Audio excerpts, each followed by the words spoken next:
questionamento ali da capa. Na época foi um questionamento na gravadora. Será que é bom deixar uma capa dessas, né? Aí que pode assustar a sociedade e tal. Mas o objetivo realmente deles era que as pessoas questionassem. E na época estava saindo muita notícia de padre, enfim, lá, né? Com aquelas notícias horríveis. E então, se tá saindo essas notícias, as pessoas vão questionar. E dito e feito, né? Teve essa Funcionou divisão. perfeitamente. Ele levantou bandeiras, gerou Discussão, alvoroços, né? debates. E se tocar só ela, tá ótimo. Tu pagaria pra ouvir No Talk to Strangers se fosse uma Com música só? certeza. Só ela sim, eu pagaria ingresso só pra ti.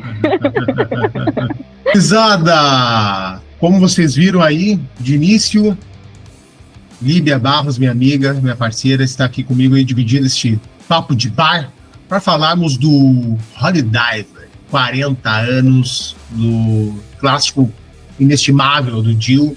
E juntos vamos trazer nossas percepções, como esse disco passou do tempo, algumas curiosidades que talvez você não saiba e outras coisitas. Mas, então, meu amigo e minha amiga aí, chega no sofá, prepara a cerveja, vem com a gente nesse papo de bar aqui, musical, incrível! Então não sai daí, vem com a gente.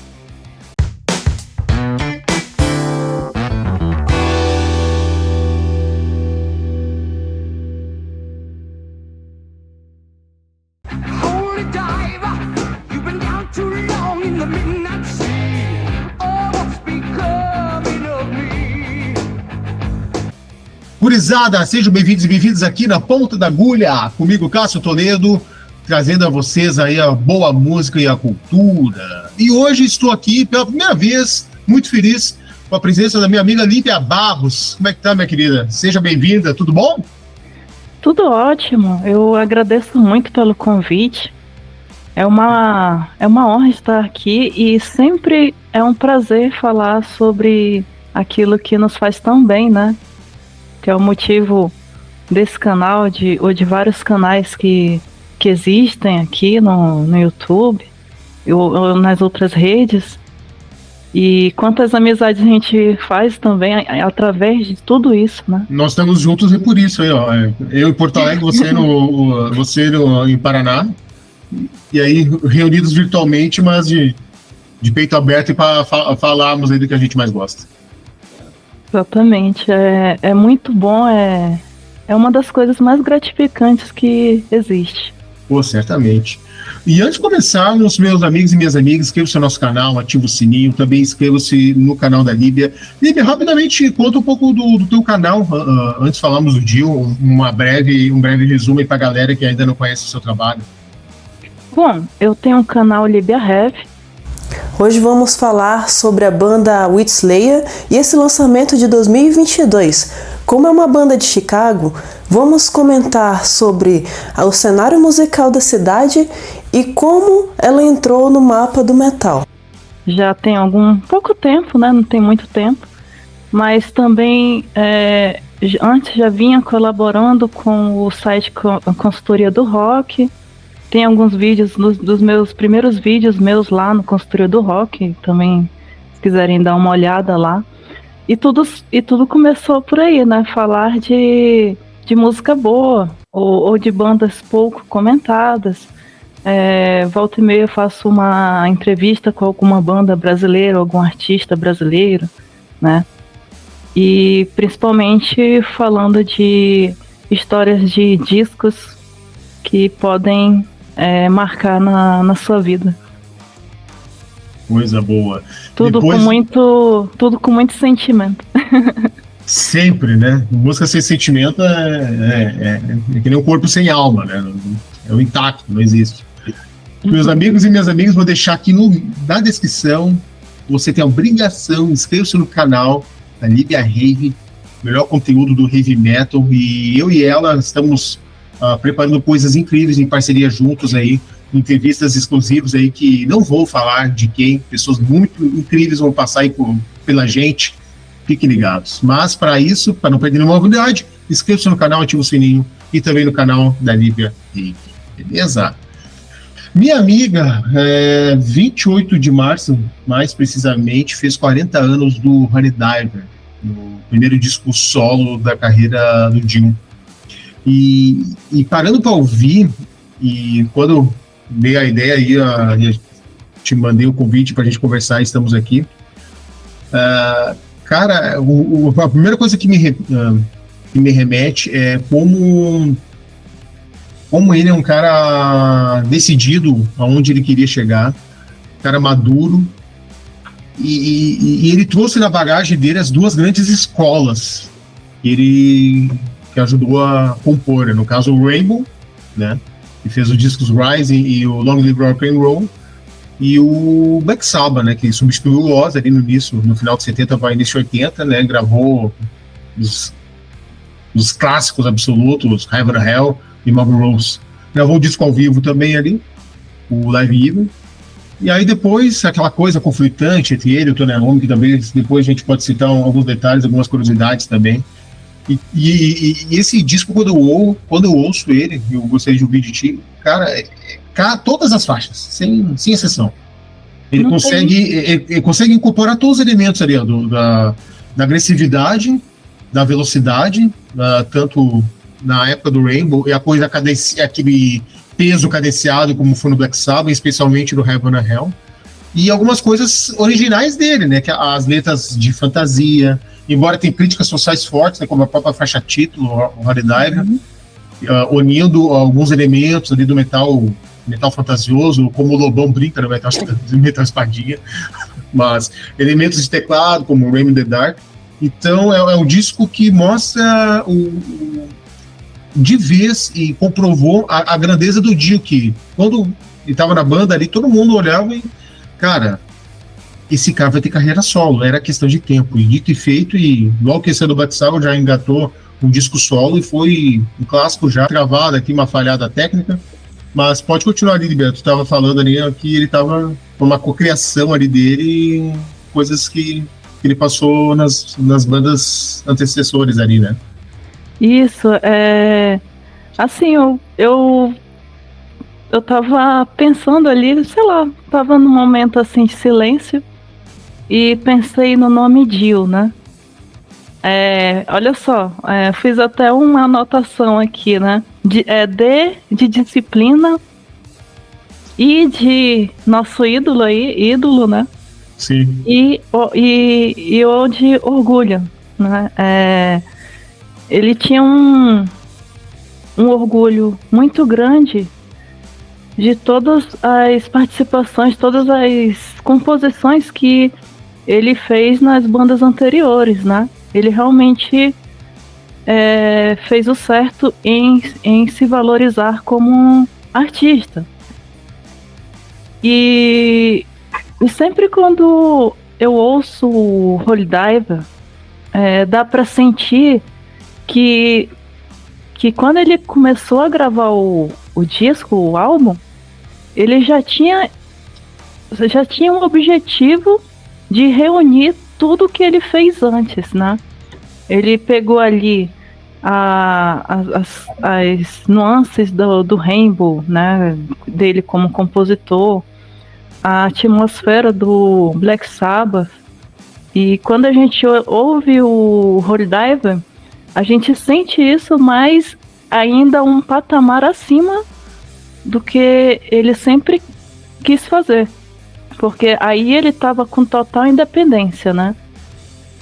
E ali no Rainbow, quando ele entrou no Rainbow, foi, aliás, quando ele e o Blackmore criaram Rainbow, né? Eles gravaram ali o primeiro álbum, que tem o nome do Hits Blackmore, mas eles conversaram que seria o nome dos dois, mas a gravadora achou que seria melhor, como o primeiro álbum, ter o nome do Hits Blackmore, que era o conhecido, era o famoso. Nome forte. Aí ficou Hits Blackmore, Rainbow, né? Tal. E é interessante como se iniciou tudo isso, né? O Blackmore, ele estava insatisfeito ali no Deep Purple, E com aquela pegada mais funkeada e tal, né? Era ali do Coverdale e tal, Influências do Glenn Hughes, na época do Trapeze, ele incorporou na banda. Incorporou demais, né? Tava bem funkeado. Embora, eu não sei quanto a você, eu adoro aquela fase. Eu amo. Assim, que ele é muito...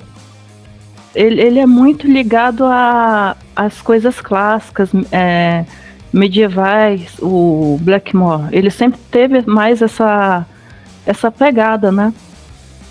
E ele tentou colocar o Elf, na época, estava fazendo turnê com Deep Purple. E era interessante, né, que o Dio não tinha esse contato com o Rich Blackmore, né? Não tinha. Mas o Rich Blackmore enxergou nele uma saída, né? Uma forma de ele criar o seu próprio projeto e fazer o que ele tinha vontade de fazer naquele momento, já que não estava mais casando ele e o Deep Purple, né? Já tava quebrando os pratos, né? Tem uma história tem até uma curiosidade que no álbum Starbringer, que as partes das guitarras é tudo guitarra base do Blackmore. Olha que loucura, não tem solos que ele toca pensando nisso, né? Não estou crendo solo, melodia, é tudo guitarra base. Só a parte tocada. E aquilo ali, é algo incrível aquele disco. Ele é um cara... Ele era um cara assim, já com uma mentalidade, já querendo música mais voltado pro erudito ali, né? Uhum. E A Gota d'Água foi quando ele quis colocar uma música chamada Black Sheep of the Family, que tá no primeiro álbum do Rainbow, né? Que é aquele que tem o nome dele, Rainbow, né? Sim. E o nome da banda era Quatermass. É uma banda de progressivo dos Estados Unidos. É uma música muito famosa que o Rainbow tocou, que ficou muito famosa com o Rainbow, né? Mas a banda que cantava originalmente essa música era o Quatermass. E aí ele tava com uma ideia de de colocar essa música no próximo álbum do Deep Purple. Aí ele chamou o Dio para conversar. Aí o Dio, ele ficou assim, meu Deus, que o Rich Blackmore quer falar comigo? Porque ele só tinha visto ele assim, muito superficialmente, ele não era de participar de festa, ele não gostava de festejar com pessoas que ele não conhecia, ele era na dele, ele fazia o Dio dizia que ele era um homem de preto fazendo os seus caminhos misteriosos, né? E aí, o que aconteceu? Ele estava já insatisfeito e ele falou pro assistente dele chamar o Dio para ir para um bar. Eu não sei se esse nome, eu não tenho certeza se o nome desse bar era Rainbow, porque tudo acontecia no bar chamado Rainbow, então provavelmente era no bar Rainbow. E aí... Uma coisa acabou ligando a outra. Aí o que aconteceu, ele fazia jogos mentais. O Rich, ele tinha uma coisa de fazer jogos mentais. Aí o Dio conheceu ele realmente, depois de 2 anos fazendo turnê junto, o Elf já no seu 3º álbum. Ele chegou pro Dio e perguntou: você conhece o Black Sheep? Né? Dessa banda Quatermass. Aí o Dio, claro, é minha música favorita da banda lá. Aí eles não falou nada, ele não falou sobre projeto, nada. Ele só, então bora tocar ela. Ele chamou o Dio pra cantar, ele tocou, eles tocaram junto nesse bar, né? E não falou mais nada. Passou-se semanas, né? O Dio disse que ele viu uma visão do Blackmore totalmente diferente do que ele imaginava, porque ele era um cara divertido, assim, sorridente, mas que gostava de caçoar dos outros, né? umas piadas assim em inglês, aquelas piadas ácidas, né? Aquele humor bem Londrina, né? Aquele humor negro deles, né? Aí o Dio, ele era o americano mais inglês que existiu, né? Ele tinha um jeito mais inglês que americano, né? Total, né? Até muitas vezes se confunde, o Dio é inglês e tal. Então, eu mesmo, quando eu vi, eu achei que ele era inglês. Eu não sabia que ele era americano. Quer dizer que o Dio é americano? Daí tá, passou-se semanas e no último show da turnê de Popo e Elf, o Jon Lord, ele tava estranho com o Hit Blackmore, o Hit Blackmore evitando todo mundo. E aí chegou o fim do show, o Jon Lord chegou pro Dio e falou assim: se o Blackmore te chamar pra fazer um projeto, não aceite. Você já tá com 3 álbuns aí, pra que você vai aceitar? E o Dio já com seus 33 anos na época. Embora era um vocalista, mas ele não era a estrela, né? A estrela era o Blackmore, né? Aí o Dio, já com seus 33 anos, ele não falou nada. Ele já era um cara já passou por muitas coisas, né? Então ele pensou, eu com meus 33 anos nunca vou dizer não pro Hit Blackmore. Se ele me chamar, eu vou, com certeza. E daí realmente aconteceu isso, né? De o Blackmore chamar ele pra fazer um projeto juntos, pra participar do projeto solo dele. Que seria, não sabia esse nome ainda de banda, mas que ele queria o Dio com ele. E o Dio aceitou na hora, ele nem pensou 2 vezes. E daí veio a dúvida na cabeça do Dio, né? E os meus companheiros do Elf? Aí ele falou essa preocupação, né, com Blackmore. E o Blackmore, bora trazer eles pro projeto também. Aí foi. Então, no primeiro álbum do Rainbow, o Dio com os ex-membros do Elf.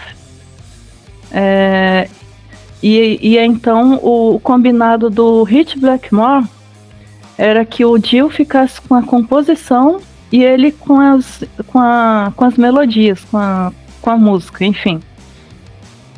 E nessa época, falando em fantasia, né? Por isso que eu falei todo esse detalhe assim de história, porque essa época é muito importante, essa fase do Rainbow, porque o Hit Blackmore, ele exigiu muito que o Dio não falasse de amor, ele falasse de coisas distantes, simbólicas, eruditas, enfim.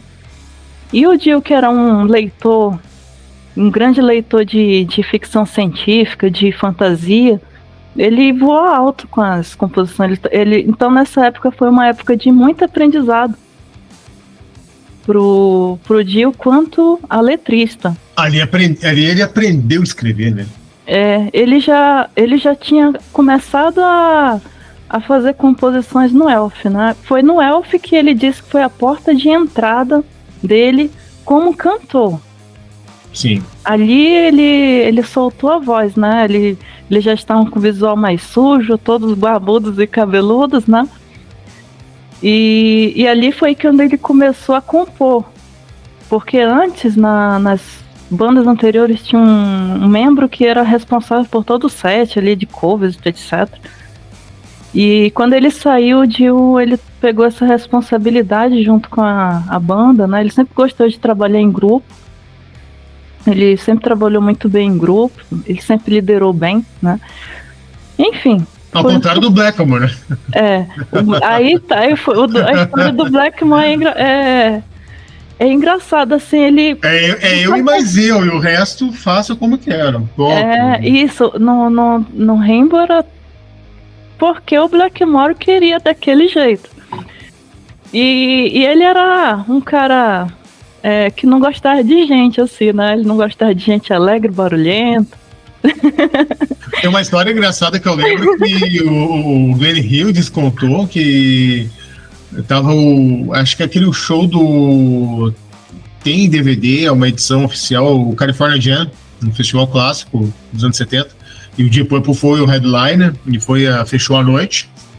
E aí da Glenn Hughes, orientada a não dançar, e então o Glenn Hughes ele tocando, dançando ali, e o Blackmore aqui, sabe, vou te pegar na saída lá no camarim, vai ver só, bom, deu um esporro nele, e o Glenn Hughes hoje ele dá risada, né, mas na época ele ficou Pedro, pô, não posso me movimentar, não posso fazer nada. E realmente, os integrantes não se movimentavam. E o Dio, olhando as performances ao vivo do Rainbow, né? Não sei se tu sente isso, ele ficava muito preso. Ele soltava a voz, sem dúvida. Mas ficava muito aqui, ó. No microfone e tal, e deu. Foi se soltar mesmo no Black Sabbath ali, onde o Wyoming abriu espaço, né? Tem até a história de um tecladista que entrou no Rainbow, que eles estavam precisando de um tecladista. E aí eu não lembro quem foi, se foi o Jimmy Bain, que encontrou um tecladista americano. Eu não sei se foi. Foi. Aí de início o Blackmore não gostou dele não, porque ele era muito alegre, muito extrovertido. e aí eram duas coisas que ele não gostava. O homem não é muito chegada, a gente descontraído. A gente tem nossos momentos aí, né, Não, Líbia, para. O homem ali é difícil. Até hoje, né? Tanto que montou aquele Blackmore's Night com a mulher dele. Pois é, eu acho que isso que freou um pouco a... Bom, o cara dá um tema, assim, só pra ele aqui. Tanto a gente falar de tantos detalhes dele, né? Mas é porque... Realmente, assim, ele foi um cara que forçou muito o Dio a ir por esse lado. Tanto que ele só aceitou esse tecladista extrovertido porque ele tinha muito conhecimento de música clássica. E tinha que ter conhecimento de música clássica quem era o tecladista da banda, porque ele tinha em mente as apresentações ao vivo. E assim, de um a um ele foi tirando esses ex-membros do Elf. Já no Reason, já tava lá todos os integrantes que ele quis e ficou só o Dio, né, mesmo, do Elf. Tu acredita que no Rainbow ele foi ali a escola dele para a criação de letras mais fantasiosas que ele viria fazer no Holy Diver, isso? Isso. E aí, beleza, né? Foi então uma grande escola, né? Por isso que eu achei interessante a gente falar sobre essa fase, que foi aí que nasceu essa criatividade, essa liberdade de compor, né? Mas sim, chegando ali quando ele saiu do Rainbow, né? Ele já saiu assim com a mão na frente e outra atrás, ele saiu sem nada, né? Ele ficou muito chateado com a demissão do Jimmy Bain de uma forma abrupta. Era o melhor amigo dele na banda, né? E ficou tudo muito estranho. Depois de uns 2 anos, o Blackmore começou a ter os ataques dele de loucura. Ninguém aguentou o cara? E aí já no Black Sabbath, quem apresentou o Dio, a banda, foi quem conseguiu esse contato foi a Wendy, a esposa do Dio, que ela fez amizade com a Sharon e aí conseguiu dirigir ela, né? Já aquele lance comercial dela. Ela sempre foi muito boa com relações pessoais, assim. Comerciais. Tal. Enfim, foi aí que ela já tava começando. Ela soube conduzir bem a carreira do Dio, né? Já iniciou bem o trabalho dele. Demais. Mesmo separado e tal, ficou um longo tempo casado com ela, depois separaram, continuaram parceiros, trabalhando juntos e soube conduzir bem. Muito bem. Ela era uma mulher incrível, né? Assim, tipo, que eles estavam juntos ali desde 75. Caramba. Que ela na verdade, ela já tinha sido namorada do Ian Pace, né? É? Não lembro desse detalhe. Aí quem apresentou a Wendy pro Jill foi o Blackmore. Ele foi um dos padrinhos do casamento dele. Nossa, cara, não lembrava essa história. Aí... Tu vê como o mundo gira, né? Uma coisa... A conexão de planetas é engraçado, sabe? Daqui a pouco tu me apresentou, né? A Wendy, né? Tô aqui agora, sou teu cantor agora, sou teu funcionário. É engraçado as coisas. E aí foi engraçado, ela conta até uma história, né? Que quando o Blackmore apresentou, né? A Wendy pro Jill, aí o Blackmore saiu na hora, assim, e falou assim, eu vou ali pegar um livro da lista de telefone pro Jill sentar em cima, porque o Jill era muito baixinho. Aí ela pensou, ele é muito baixo pra mim, né? Mas ele é legal. É legal e é um grande cantor, é nele que eu vou me associar, né? E nessa hora do Black Sabbath foi a salvação, né? Tanto que eles estavam sem um puto mesmo, assim. E o que salvou foi porque ela recebeu uma herança da família e foi o que deu pra eles viverem. E eles moraram na rua, assim, umas 2 noites, dentro do carro. Nossa. Foi bem pesado, assim. Aí eles, com essa herança, eles conseguiram alugar um cômodo de dois lugares, assim. Sim. E enfim, aí ela conseguiu esse contato com o Sabá. E por acaso, assim, no bar Rainbow, o Tony Iommi encontrou o Jill, né, que já tinha sido apresentado ali antes, e falou sobre o projeto solo dele. E eles começaram a conversar, e aí acabou quando o Jill já se viu lá na casa do Tony Iommi, já cantando o Children of the Sea. Porra. Foi assim, foi assim, na verdade, foi algo muito, muito mágico, porque o Tony Iommi, ele tinha um riff em mente já, ele foi mostrar pro Jill, olha aqui o que eu tenho. Aí ele começou a tocar lá e automaticamente o Jill já soltou a letra. E quando menos esperava, o Jill já tava cantando e ele tocando a Children of the Sea. Olha que demais. E daí foi assim que o Tony Iommi decidiu que não seria um projeto solo, seria o renascimento do Black Sabbath. O Iommi, desculpa, te cortar. O Iommi, ele estava com o projeto de fazer Black Sabbath? Oi? Ele já estava com o projeto de retomar o Black Sabbath ou não, fazer carreira solo? Ele estava com um projeto de fazer uma carreira solo, porque ele não estava vendo saída a banda sem o Ozzy. Ninguém conseguia ver Black Sabbath sem o Ozzy na época. Nesse período não saiu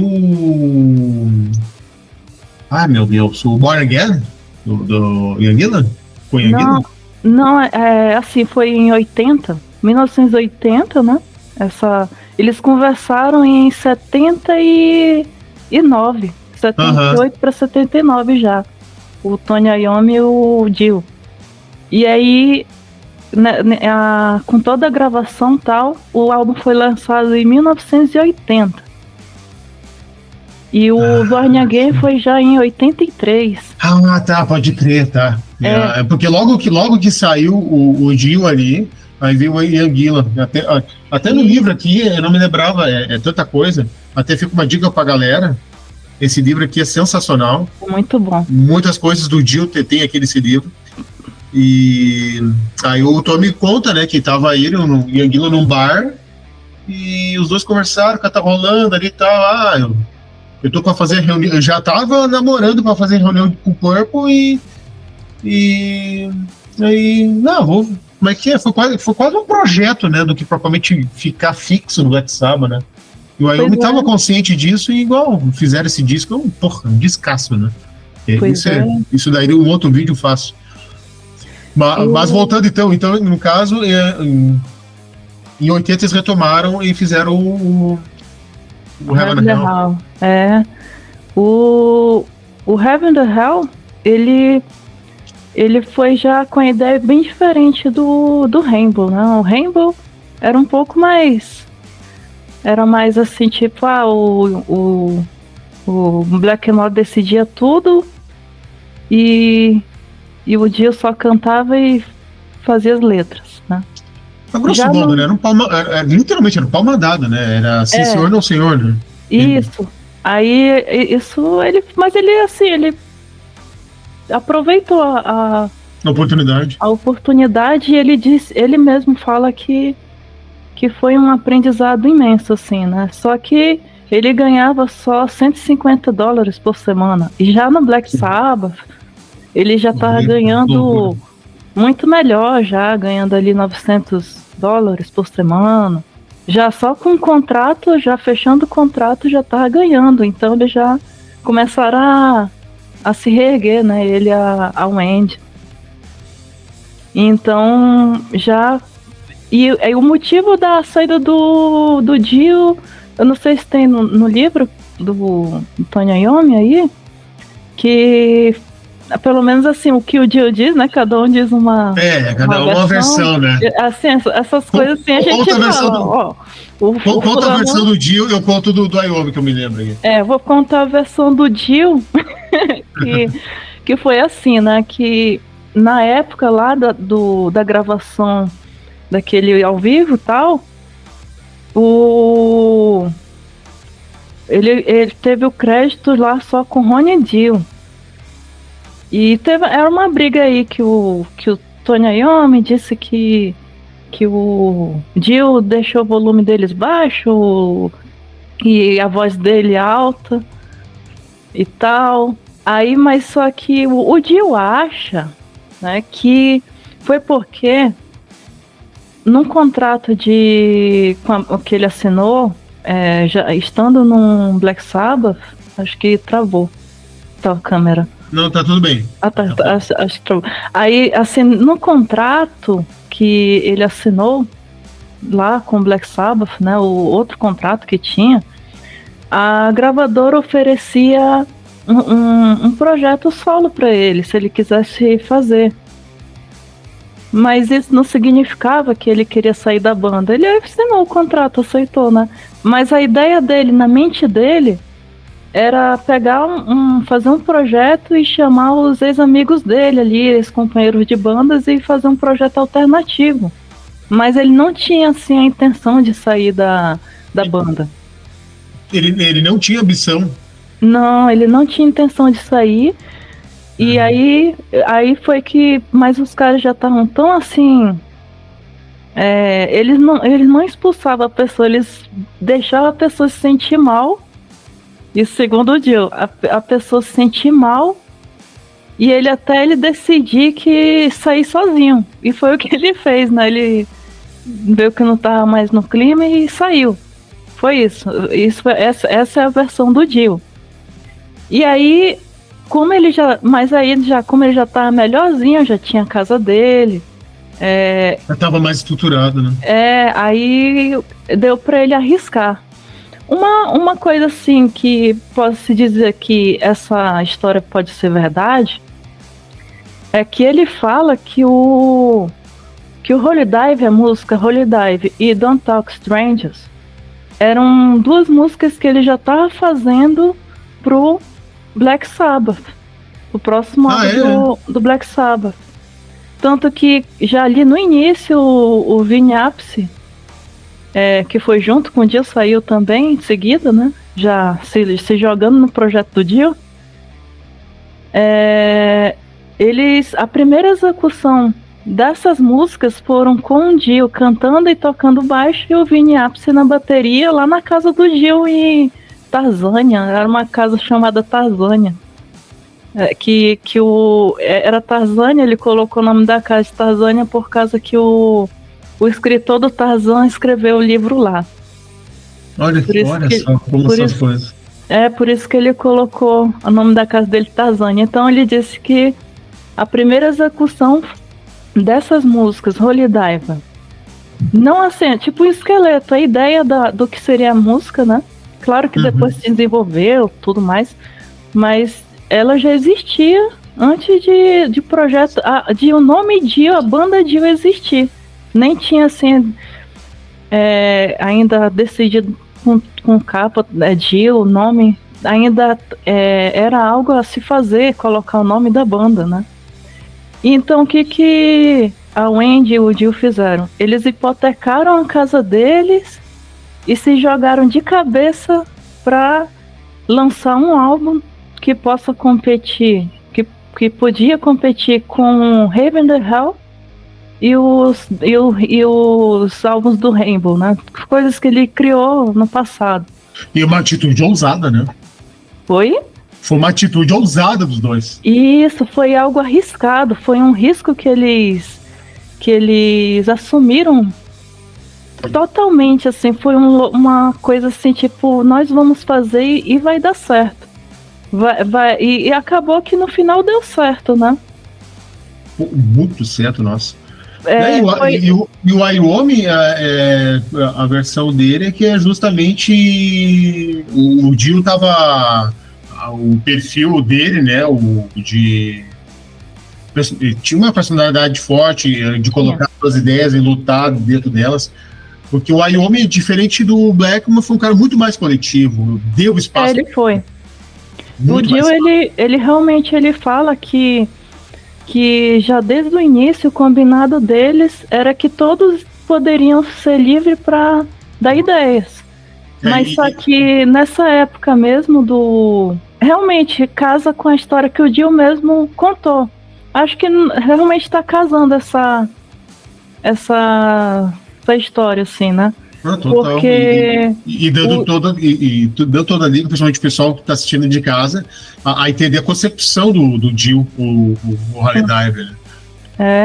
Toda essa trajetória, alguns vocês já sabem, mas alguns não, né? Dá todo o encaminhamento de tudo que aconteceu nesse álbum. E a gente falou ali, né, desde do tempo até do Elf a gente falou, que dá um vídeo na história do Elf. Poxa, vai longe. E se a gente for falar tudo, né? Mas é toda pra ver como é tudo encaixa, assim, tinha que ser daquela forma, né?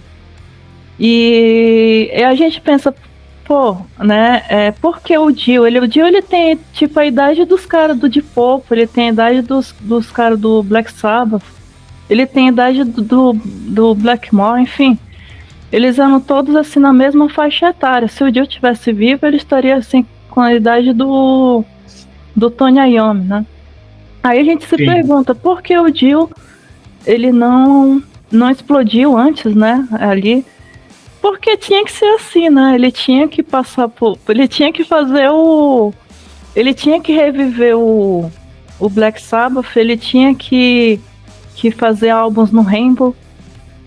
Tinha que ser dessa forma, né? A gente não entende porque realmente, talvez, mas assim, de uma forma mais, talvez até um pouco assim, levando em conta a psicologia dos americanos, eu acho que é porque os americanos não abraçavam muito os artistas deles ali, da forma que os ingleses abraçavam as coisas diferentes, né? Tanto que o Dio começou a evolução quando a contracultura chegou nos Estados Unidos. E aí surgiu essa liberdade de expressão nas músicas, né? Que antes era muito presa a covers. Essa foi a dificuldade, inclusive até do Tin Lizzy, né? Que na época que o Tin Lizzy surgiu, a cidade deles era repleta de bandas de show, de bandas que tocavam covers. Tanto que a gente vai ver ali a carreira do Ronnie Dio ali no Ronnie Dio, And The Prophet, né? É mais cover ali dos caras do blues e tal, né? Era um lance mais soul. Ele começou como crooner nos anos 60 ali, fazendo covers dos rockinho no bom sentido, né? Galera do Elvis ali, do Carl Parkins, Buddy Holly. Mais pro rhythm and blues, soul. E ele tocava trompete e baixo e cantava. E depois ele posteriormente começou a cantar, né? Cara, imagina o Dio cantando música negra, Black Music. Ele tem um disco Black Music, seria maravilhoso. É incrível ele cantando. Nossa, seria lindo. Ele começou na estrada muito cedo. Ele começou na estrada antes de atingir a maioridade. Por isso que eu falo, porque ele não explodiu antes. Já que ele tá. Quando ele entrou no. Quando ele montou o Elf, quando chegou no Elf, na verdade, que o Elf ele é uma formação das bandas de antes, né? Eles só mudaram o nome. Uhum. E aí o Dio ele começou com seus 16, 17 anos na estrada. E Nossa, muito jovem. ele usava a carteira falsa para comprar bebida ainda. E aí ele teve um show que ele entrou num lugar, né? Que o cara conhecia aquela cidade assim, acho que todos os ítalos americanos se conheciam, né, praticamente. Então ele entrou num clube, aí o segurança falou Padavona, né, que é o sobrenome dele, né, Padavona. Ele tem origem italiana, né? Ele tem origem italiana, né? Isso, origem italiana. Aí, como tá sua mãe, seu pai? Ah, tá tudo bem. Aí ele entrou, né? E é engraçado essa história do... assim, ele sofreu pra caramba nessa fase, né? Então, desde dessa fase dos 17 anos, nunca mais ele saiu da estrada. Nunca mais. Ele só foi descansar aos 40 anos, praticamente. Né, que é quando ele entrou ali pro acho que foi no Dio. No Dio ele já tá com quase mais de 40 anos, já uns 43, 44 anos. Ele no dia da gravação do Holy Diver, ele já tinha 40 anos? Ele já tinha uns 40 anos. Caramba. Com Elf, ele tava com 30 anos. Aí passou-se, com 33 anos, ele tava no Rainbow. Aí já com mais de 30 anos, 35 por aí, ele tava no Black Sabbath. E o Dio, ele já tá com seus 40 já, quase 40 anos. Mano, que loucura. E tu vê assim, pô, tá, tudo bem, 40 é uma idade jovem e tal, né? É jovem. Porque assim, comparando as bandas, essas grandes bandas dos anos 70 que iniciaram, era tudo gente nova, né? Começaram com 20 e poucos anos e tal, tudo muito novo. O Rush, nossa... E aí, assim... Tudo guri novo, piá. A gente fica... E a voz dele é sensacional na gravação, nossa. Por isso que eu fiz esse breve questionamento, né? Porque ele não explodiu, mas eu acho que é por causa de algo cultural mesmo. Porque não, também e também tem uma coisa, né?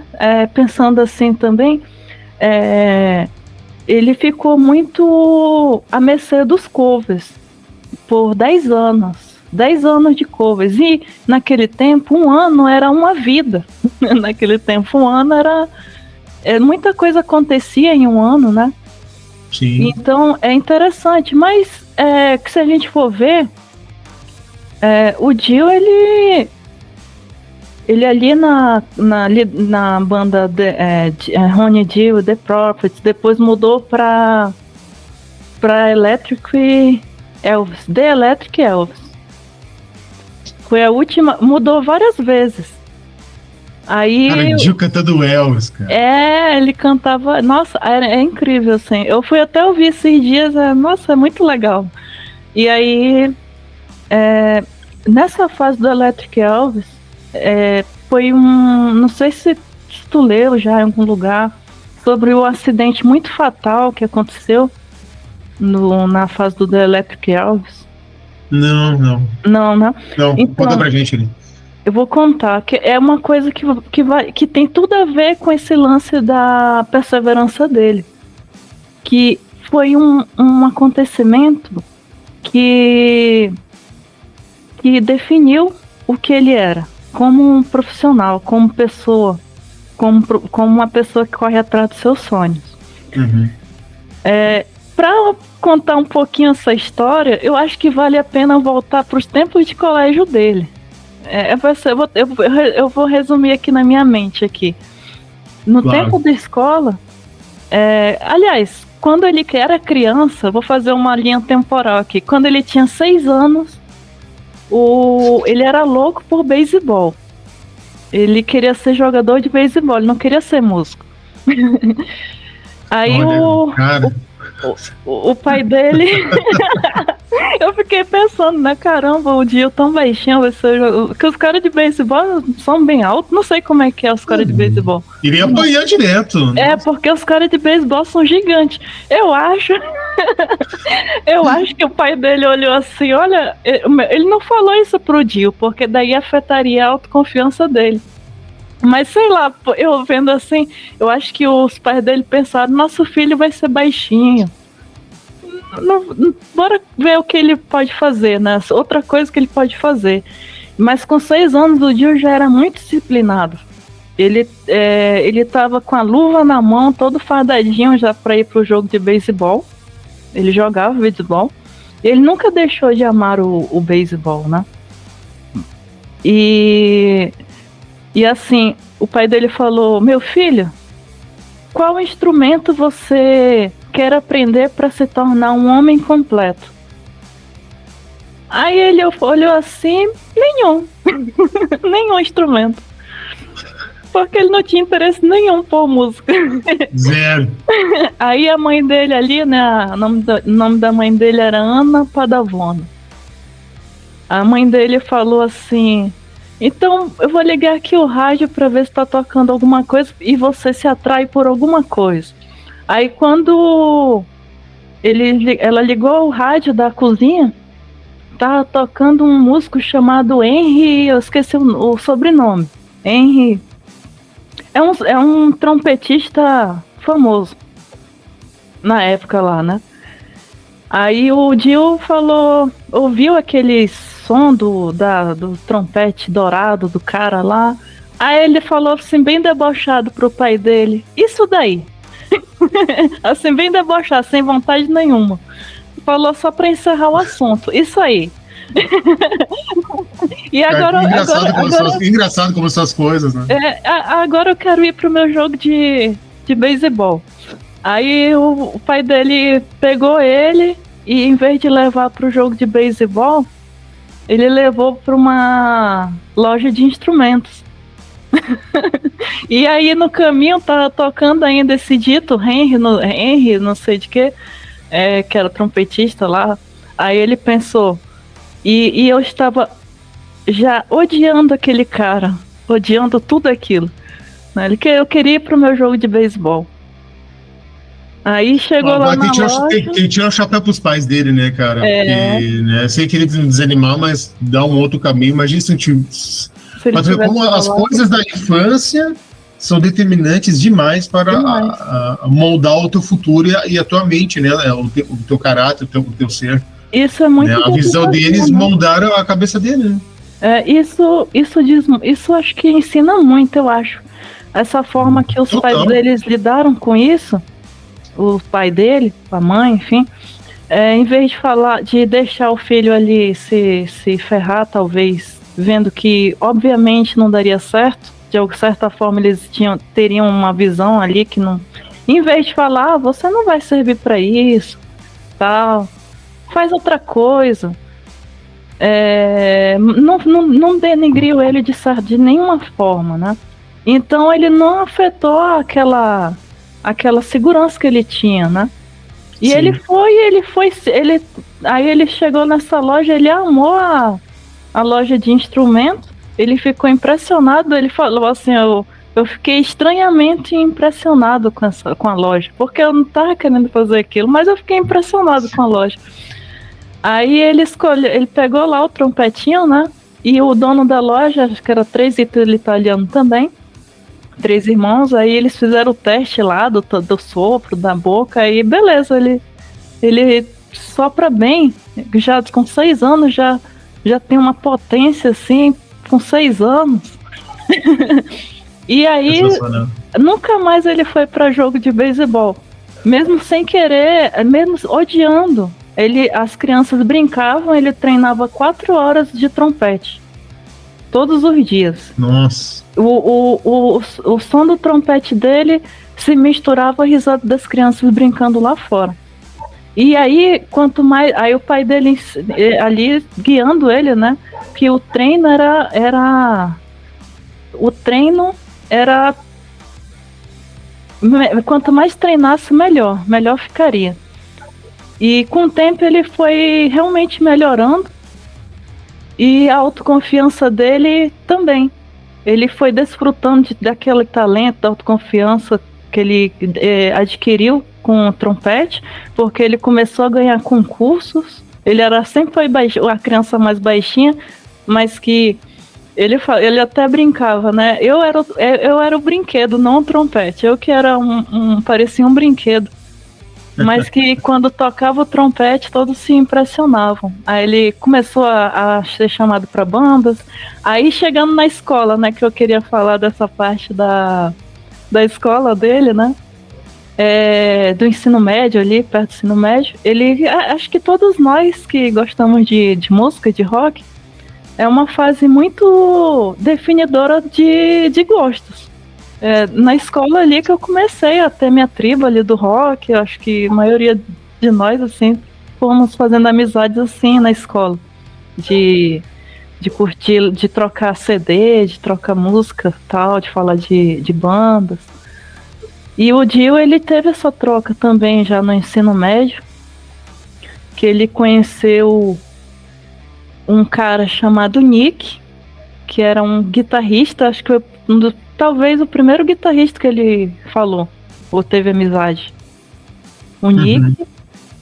E um cara chamado Floyd, que apresentou para ele o rock e o blues. Aí ele entendeu, é daí que o Elvis tira tudo isso. Ele ouviu Muddy Waters e tal, um monte desses caras aí do blues famosos, né? E essa fase foi bem definidora. Esse Nick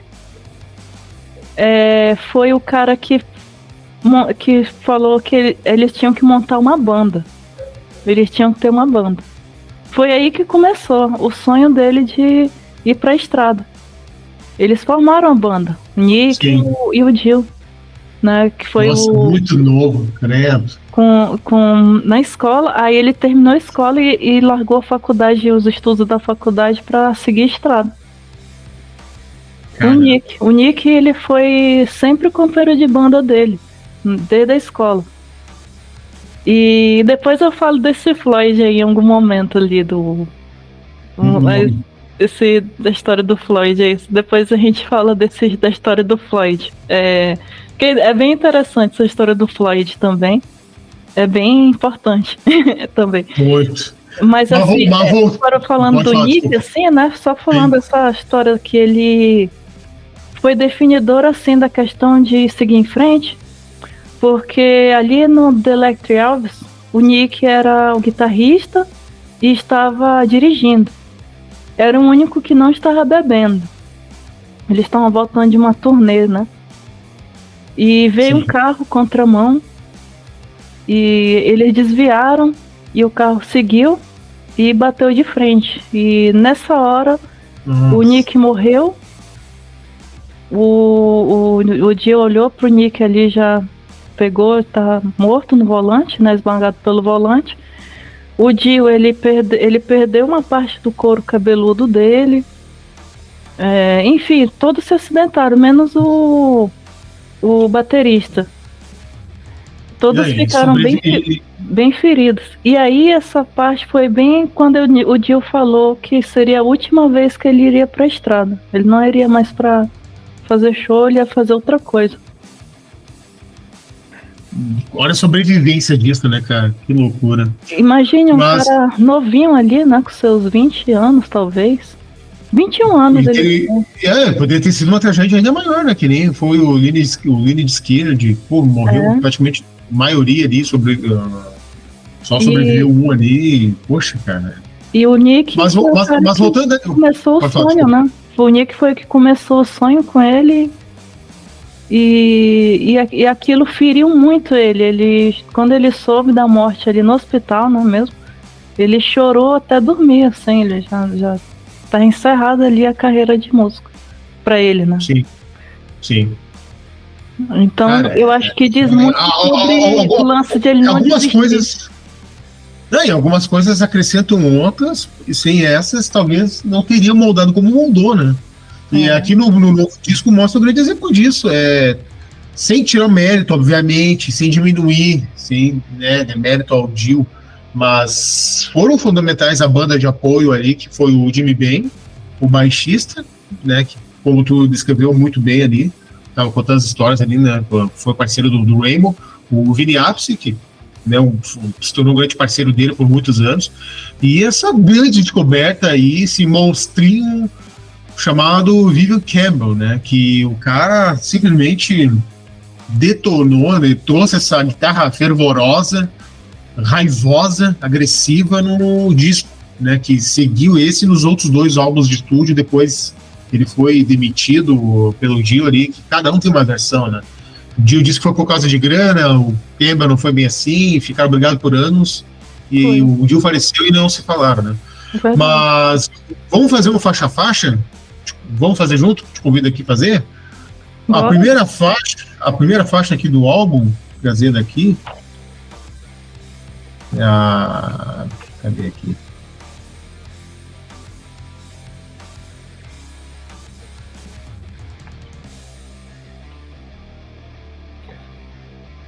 Poxa, eu separei aqui o nosso amigo. O Stand Up and Shout.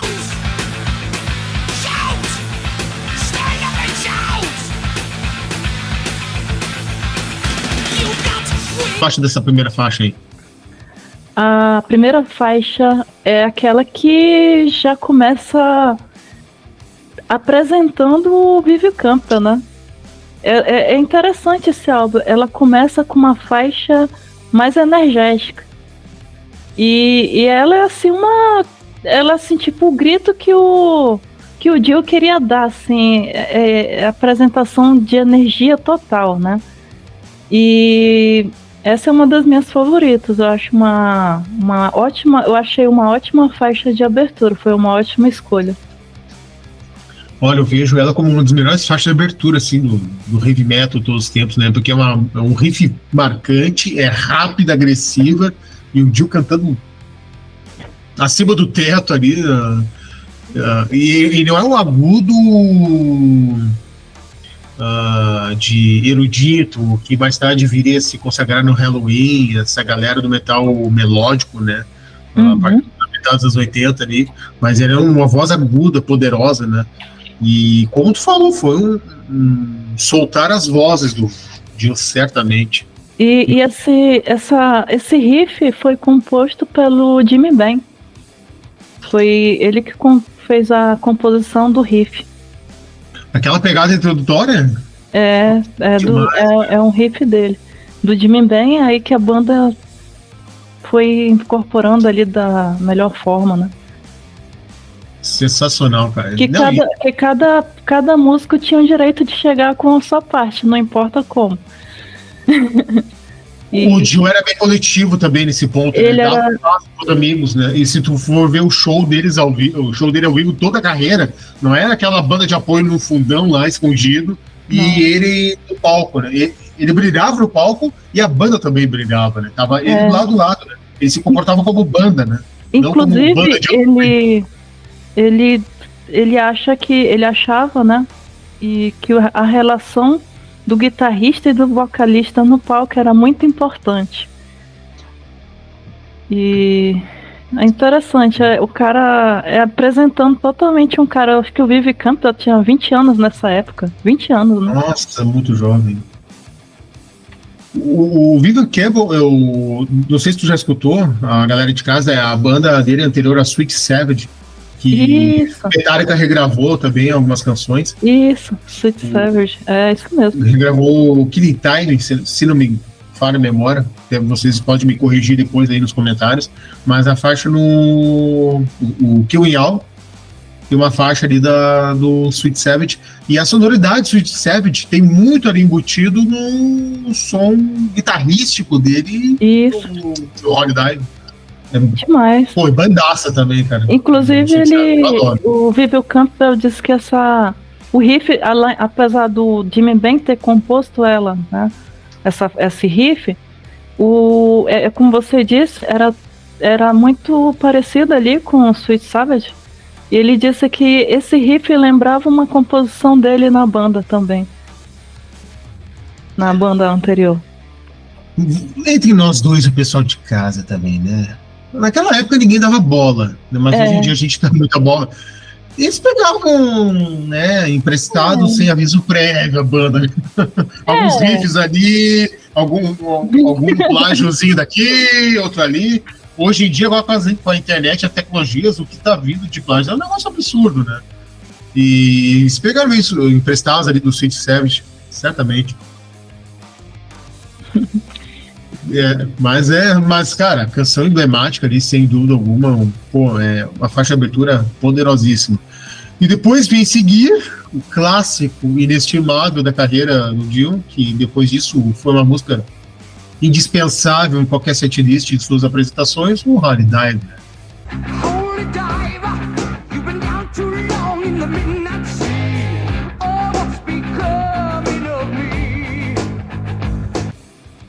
E aí, o que tu acha do Holy Diver? Tu curte ela? Aquele riff de guitarra, aquela levada de bateria? Nossa, é um álbum... aliás, é uma faixa realmente que merece o nome do disco, né? Que merece ser a faixa título. E eu achei muito interessante, né? Muito inteligente da parte deles introduzir ela como a segunda faixa. Porque é um álbum que começa energético, depois ele vem de uma forma mais monumental, com aquela atmosfera, e depois fica marcado aqueles refrões, né, tal. É uma excelente faixa, né, que fica na nossa mente. Uhum. Realmente é uma faixa que ela se eternizou, né. Isso, né, e se a gente ouvir, pena que no vídeo no YouTube não dá pra fazer isso, mas colocar uma faixa inteira, um trecho mais longo, mas o Holy Diver é uma homenagem ao Heaven and Hell, assim, por causa daquela levada de bateria. Isso. Holy Diver. E o Heaven and Hell é uma levada praticamente igual àquela linha rítmica ali do Vivian. E o Vivian muito sabiamente trouxe isso, interpretou que é uma canção arrastada, pesada, cadenciada e incorporou esta levada percussiva para a canção. Aquilo que a canção estava pedindo mesmo, uma coisa mais cadenciada, mas coesa, forte. Isso. E tem tudo, realmente se comprova, né, o que o Dio disse, que ela já era uma música para ser do Black Sabbath, né? Não, tem muito Black Sabbath, total. Né?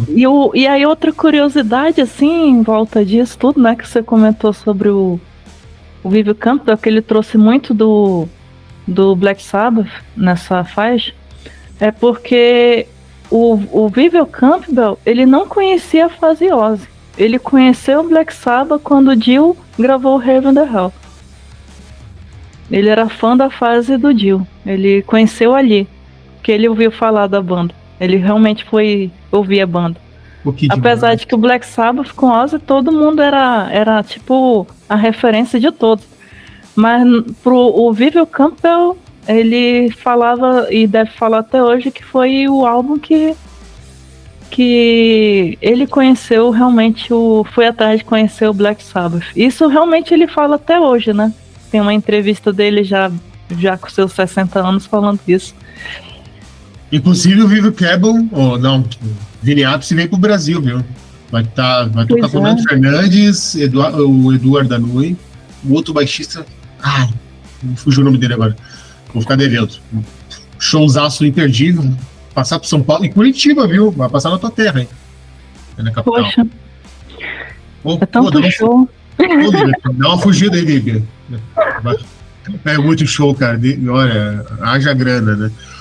Cara, e cabe perfeitamente no disco Heaven and Hell, o Holy Diver, e o Vivian, assim como o Dio, foram responsáveis pela reinvenção do Black Sabbath, né?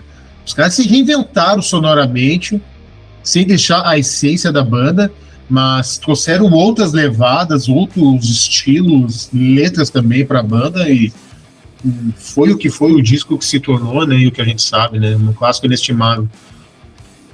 Depois do Holy Diver, a gente vai para a terceira canção, que eu adoro, uma canção...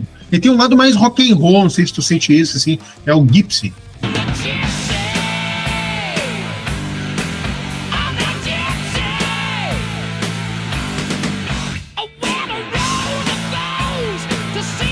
A terceira faixa do disco. Ela é uma das minhas favoritas. Assim, eu acho que eu tava aqui pensando, né, que ouvindo esse álbum, eu ouvi várias vezes, poxa, todas são uma das minhas favoritas. E é um gritante de hits, né, se a gente pensar, né?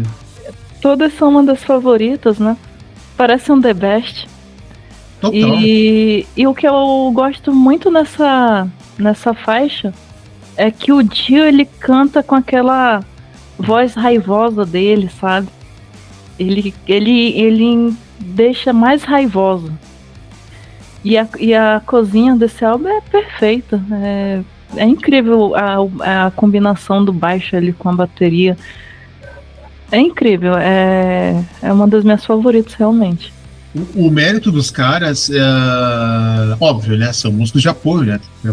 Estão a serviço do Dio, mas mesmo assim souberam muito bem ritmicamente, melodiosamente e agressivamente nas suas instrumentações, dar a base necessária de peso, em todos os seus devidos momentos, para que a voz do Dio sobressaísse muito bem, né? E todas as faixas ilustram muito bem disso. Todos brilham. No momento do Dio tem que brilhar, ele brilha, canta muito bem. Momentos de peso tem que ter, no momento de harmonioso ele tem, como uma faixa mais adiante, vamos falar dela, do Don't Talk to Strangers. Então o Gypsy tem essa levada, continua um pouco elevado o Holy Diver, mas só que já coisa mais visceral, né? Coisa mais rock and roll, mais hard rock setentista ali, tipo o Free, o próprio Kiss, uma coisa mais hard rock, né? Isso realmente é bem da escola dele, né? Quando ele, naquelas primeiras bandas do Elf, por exemplo, eram bandas que ele citava, o Free e tal. O Gypsy é quase uma homenagem ao Elf, né? Então, assim. Por isso que remete muito ali os anos 60 e 70. Né, as bandas ali como Free e tal. E ele cita isso, né? Como um tempo lá quando ele se soltou a voz. Realmente remete a isso. Muito. Aí ela abre o caminho para canção que eu sinto ele hoje ouvindo. É uma ótima canção, mas eu vejo que ele incrementou levemente, não que seja genuinamente dentro do gênero, mas alguma leve levada pop, ou uma música mais alegre, que é o Caught in the Middle.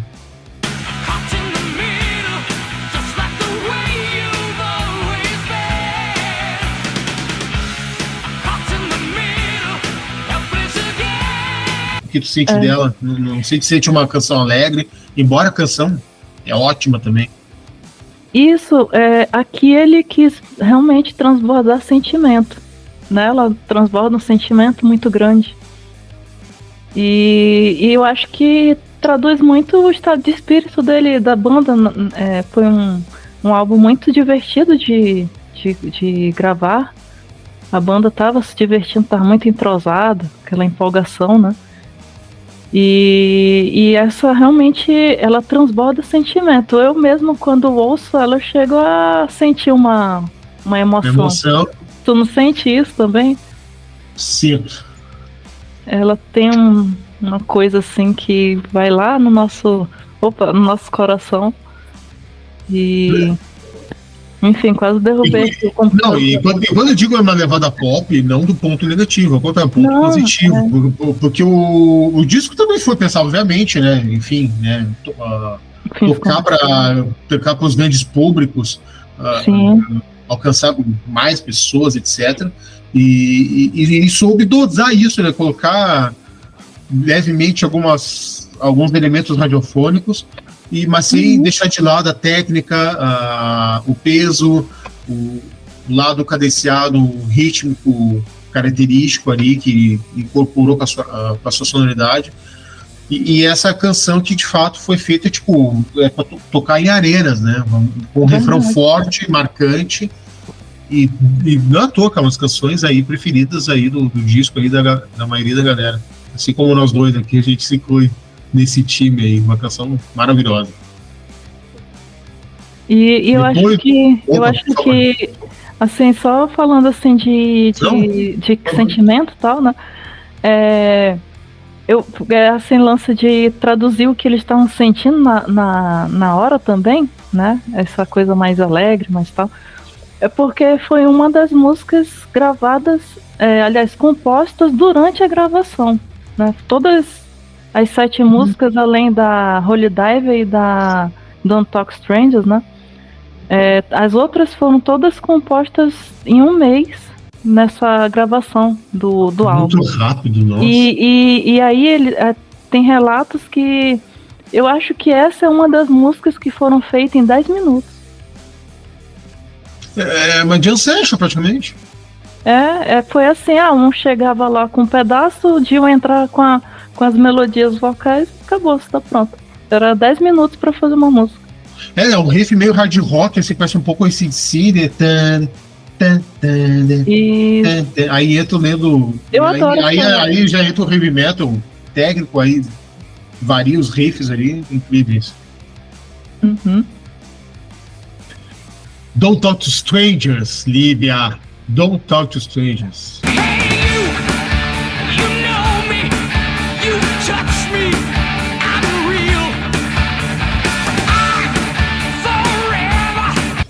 Rapaz, é a mesma coisa que falar, né? Assim, tipo, o que você acha de uma cerveja artesanal? Bom demais, né? Don't Talk Strangers é aquela música que, mesmo quando você não conhece Dio, você ao mesmo instante vai estar cantando ela junto. É aquela música que paga o ingresso do show, assim, tipo, se tocar só ela, tá ótimo. Tu pagaria pra ouvir Don't Talk to Strangers, se fosse uma música só? Só ela sim, eu pagaria o ingresso só pra ti.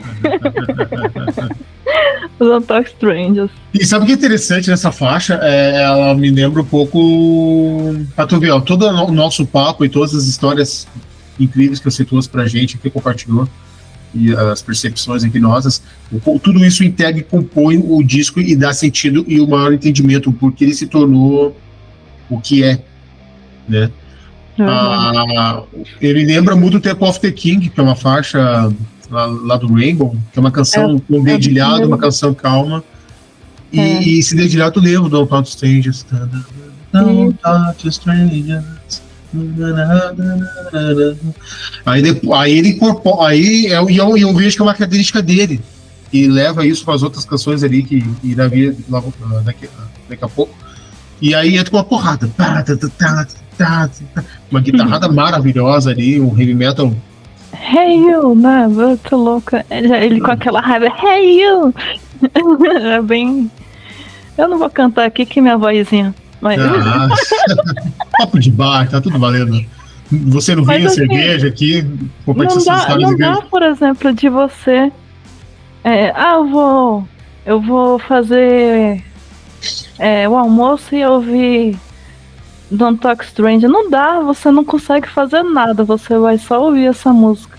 Não, ele te prende, cara. Ela, tirar o fôlego mesmo. Ela tem o que eu acho bacana nessa música é que ela combina ela é suave e ao mesmo tempo agressiva, né? Ela começa suave e depois se torna agressiva, assim. É uma boa combinação. Total. Tem suavidade e agressividade.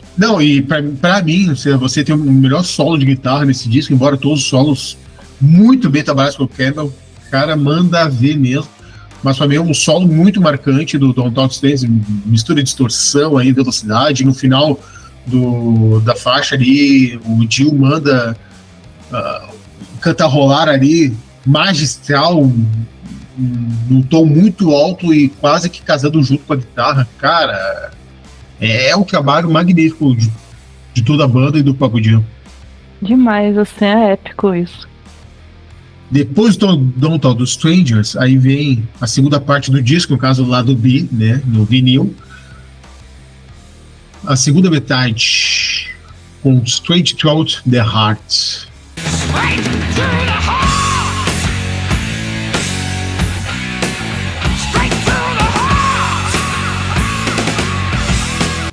Que mostra o Gil cantando muito, mandando muito no vocal. E ela já começa com o Vini Appice destruindo tudo já nos primeiros segundos, né? Bateria ali mostrando assim que ele se garante. Poxa. Não, é a melhor fase da carreira do Vivian, porque depois ele se tornou, na minha opinião, um baterista burocrático lá no disco mais adiante lá, que a banda Black Sabbath estourou Heaven and Hell por conta das brigas judiciais pelo nome entre a Iommi e a Sharon Osbourne. Embora eu adoro aquele disco, muito bom, mas eu sinto muitas vezes ele duro demais. Sabe? Muito arrastado, parado demais, mas embora há de se entender, era a proposta sonora para aquele disco, né, lá naquela época que compuseram o álbum, né, o Bimbo Black. Mas nessa fase aqui ele tá mandando no braço totalmente. Totalmente. Ele realmente fez ele aqui é o feito, assim, essa fase dos anos 80 aí é o feito dele como baterista. É um feeling assim indiscutível, né? Totalmente. Não,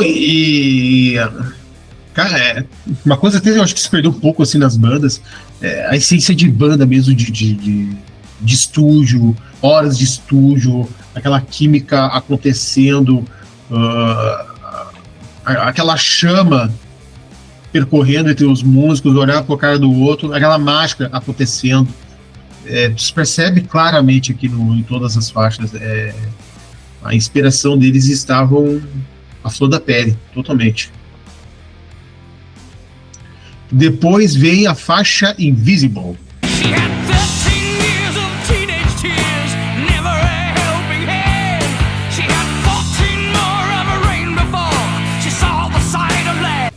Que tem um início ali também cadenciado, ali que a gente estava falando, né, Lívia? Que nem no Don't Talk to Strangers, aquele modelo de composição, uma coisa cadenciada, lenta. Aí depois manda o brasa e o Vivian Campbell brilha nessa faixa. E essa é uma faixa que muitas pessoas estranham, né? Essa introdução meio psicodélica ali, meio, né? Um negócio meio viagem, né? Mas a história, não sei se tu já viu a história dessa música. Não, eu não vi.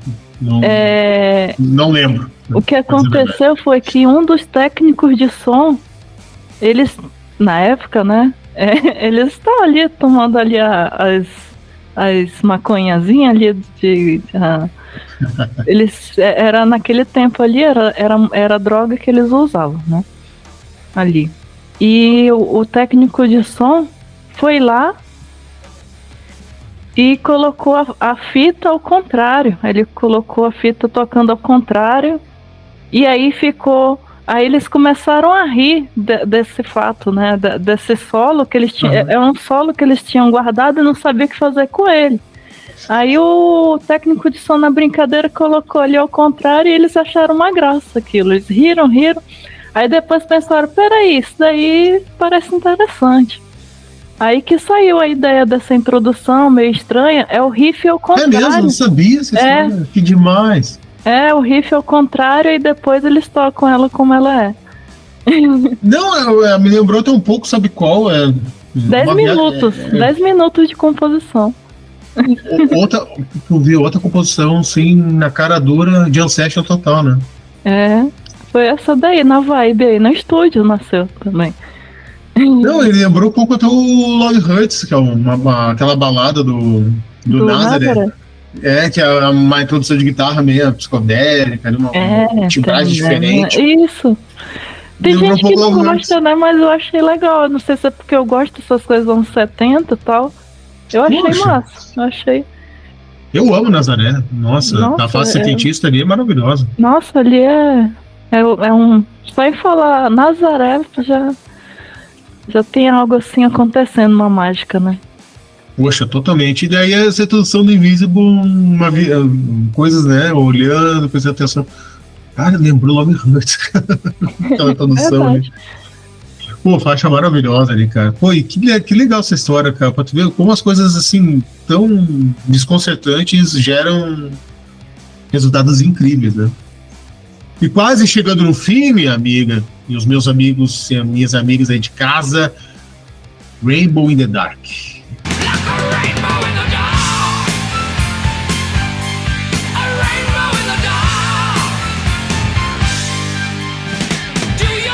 Que acabou sendo o maior sucesso da carreira do Dio, aquela introdução de teclado, partindo ali para um lado erudito ali do Dio, com aquele som de orquestra tirado no teclado, e a guitarra, o riff de guitarra dando a base, daqui a pouco segue tocando, e o Dio cantando e aumentando a voz, e essa música é tão difícil de cantar que até, eu acho que nos últimos anos da carreira solo dele, deu uma baixada no tom. Eu vi um show dele, que quem tá na guitarra é o Doug Aldrich, que tocou por anos no White Snake. Opa, caiu minha luz aqui.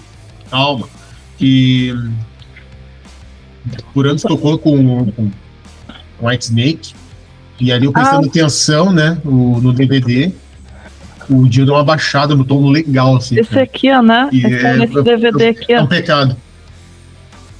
Esse mesmo, minha amiga, esse aí. Sabe que esse DVD, foi um dos primeiros que eu tive, assim, eu tinha, sei lá, 14 anos. É mesmo? Aí o que aconteceu? Me roubaram esse DVD. Pô, né? Também depois eu aprendi nunca mais a emprestar nada pra ninguém. Assim, né? Foi que eu emprestei e nunca mais me devolveram. Aí quando apareceu pra vender, aí eu comprei de novo. Porque é legal, assim, é um tempo bem legal esse daqui, né? É um excelente show. Assim, realmente ele baixou bastante o volume ali. Nossa, imagine o. É um desafio pra ele mesmo, né? É um desafio. E ele já estava, né? Já com seus 60 e alguma coisa por né? aí, aproximadamente. Ele já era considerado um dos mais sobreviventes aí do metal, né? Na época, assim. Já era considerado uma lenda, né? Né? Indiscutível. Mas uma canção espetacular, cara. Ela fica na nossa mente, ecoando Rainbow in the Dark. Eu só acho que poderia ter trabalhado um pouco melhor no teclado, não sei se tu percebe isso. Eu acho meio fraco assim a sonoridade do teclado, mas não é algo absurdamente que compromete. Mas eu sinto assim, esse teclado poderia ter soado melhor. Sabe teclado de karaokê, sabe? Me incomoda um pouco. Sim, aquele... aquele... som de videogame.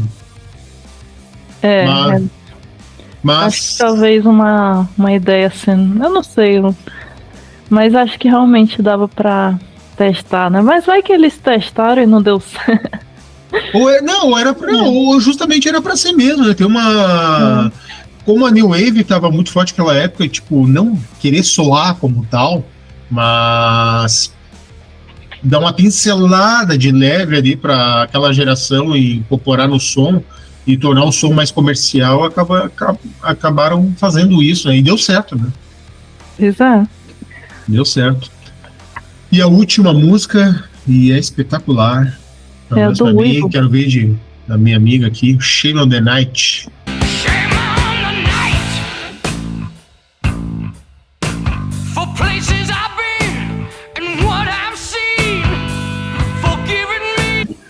Shame on the Night. Exato. Shame on the Night.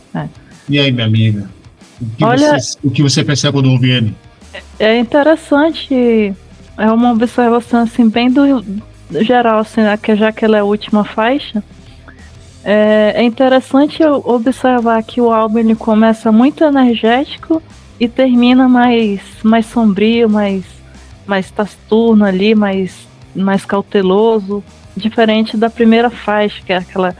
Mas é uma excelente forma, foi realmente uma excelente ideia finalizar com uma melodia mais sombria, né? Tem esses uivos do lobo, né? No início, acho que é no início da música, que foi a ideia do Dio, né? Produtor do disco, né? Também. E eu acho ela uma ótima faixa de finalização. E aquela começa ali um toque de guitarra quase meio jazz ali. Aí entra a voz do Dio ali, a voz cavernosa, sombria. Isso. Shadow the Night. O time bem ali, um lance brilhando assim na palhetada no baixo. É pra apagar as luzes e deixar só aquelas azuis ali no fundo ali. E deixa com medo ainda. É uma canção que dá medo, assim, tipo, arrepiaria, aquela. Pô, escuta essa música no escuro, você de casa. É uma música sombria. É impactante. E tu escuta ela, tu sente como tivesse no escuro. Você fica assim, imaginando a lua realmente ali e ninguém aí por perto. Olha, tipo isso. E a música vai crescendo, aí ganha as guitarras, aí volta a parte sombria, aí volta de novo.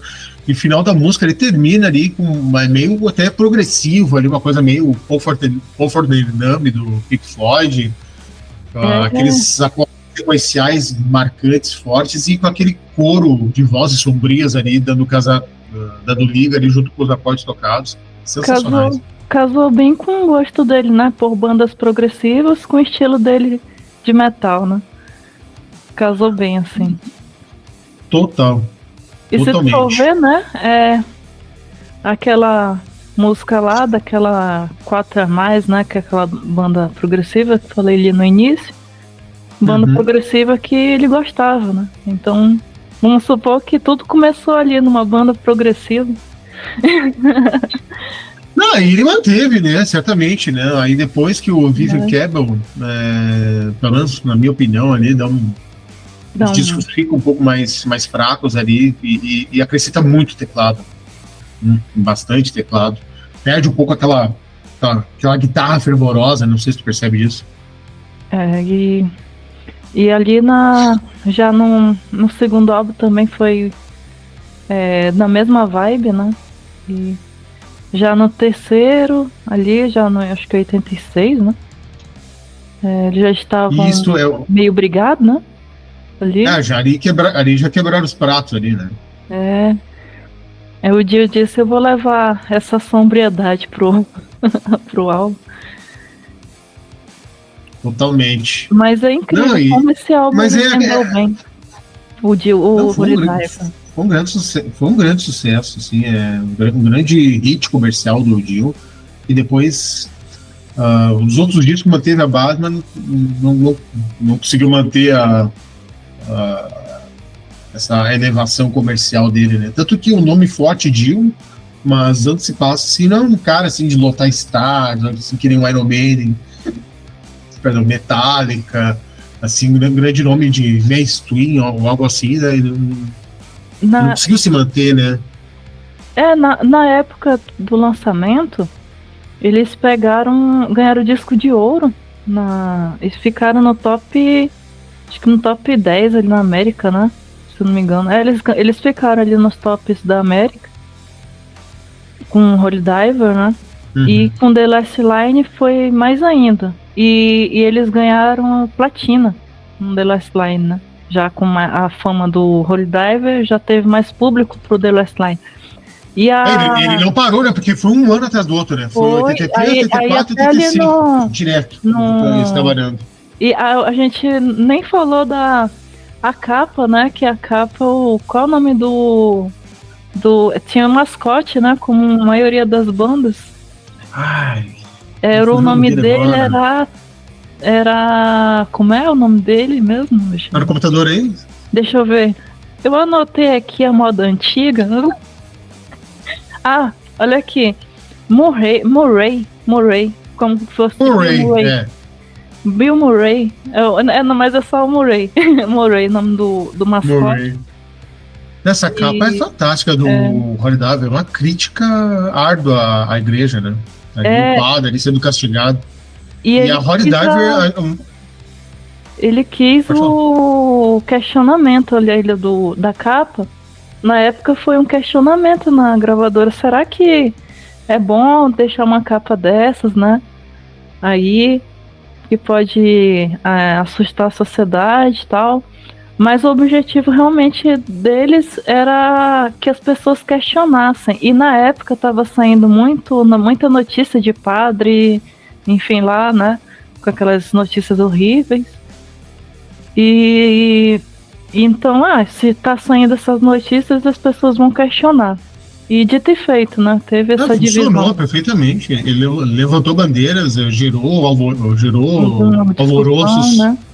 Debates. E vem a dizer, né, sobre o que você ia falar do Holy Diver, né? Que é sobre religião, né? Parece que ele conta assim, histórias que na infância eu ouvia, né? Te comportar mal, o diabo vai te levar, sabe?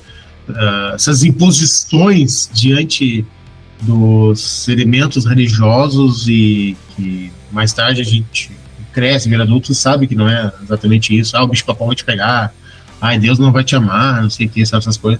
Então ele bate muito de frente e questiona isso, e é um dos elementos centrais aí que tornou esta forte crítica do Dio com a canção título, a Holy Diver, e se tornou o que se tornou, não. E ele fala também que essa música é sobre... Ele quis passar a mensagem que a humanidade é egoísta, né?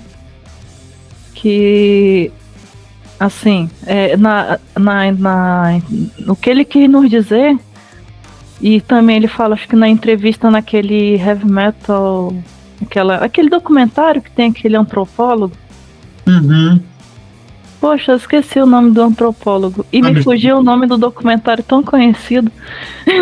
É um programa ali que tem vários ali, né? Tem o The Number of the Beast, Iron Maiden. Aí tem a entrevista do Dio, né? Lá. Que o Dio fala que o Holy Diver é sobre isso, é sobre a religião, né? Que ele foi criado mesmo nesse negócio do catolicismo.